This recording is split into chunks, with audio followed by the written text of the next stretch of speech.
So जे आपलं trading challenge जे स्टार्ट झालंय त्याच्यामध्ये थोडंसं डेजमध्ये कन्फ्युजन आहे. मी तुम्हाला क्लिअर करतो. लाईक फ्रायडेला आपण बोललो डे 5th आणि कालच्या रीलमध्ये बोललो डे 6. म्हणजे काय झालं, मधले जे 2 दिवस होते सॅटर्डे संडे ते स्किप केले बिकॉज आपण ट्रेडिंग डेज कॅल्क्युलेट केले फक्त इथे.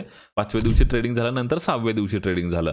प्रॉब्लेम काय माहिती आहे का, की आपण 90 दिवसांचं ट्रेडिंग चॅलेंज घेतलंय.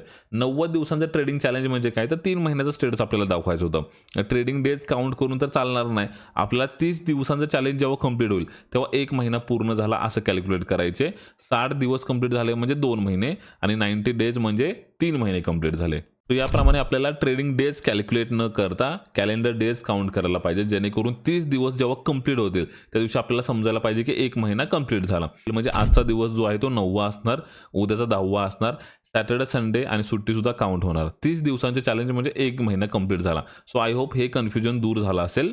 तो दुसरं जे कन्फ्युजन आहे ते मी तुम्हाला सांगतो. एव्हरीडे रील म्हणजे लाईक छोटे प्रॉफिट्स असतील लाईक ₹1000 ₹2000, तर मी रील न बनवता त्याचा स्टेटस डेलीच्या डेली तुम्हाला तिथं स्टोरीला दिसेल इन्स्टाला. म्हणजे कुठल्या दिवशी हाईड न करता त्या ज्या दिवशीचा अपडेट असेल तो तुम्हाला स्टोरीमधून बघायला भेटेल.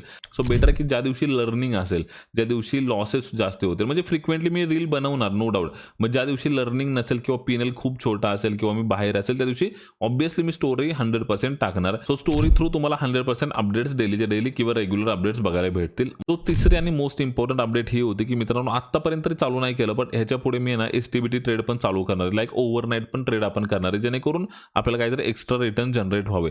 आणि 90 डेज जेव्हा कंप्लीट होतील तेव्हा 3 महिने कंप्लीट झाले, म्हणजे आपलं चॅलेंज कंप्लीट होईल 3ऱ्या महिन्याच्या शेवटला. सो आय होप की तुमचं सगळं कन्फ्युजन दूर झालं असेल आणि कुठलेही डाऊट्स आता राहिले नसतील. ओके, सो चला आता नेक्स्ट व्हिडिओमध्ये भेटूया, चॅलेंज कंटिन्यू करूया. चला बाय बाय, जय महाराष्ट्र.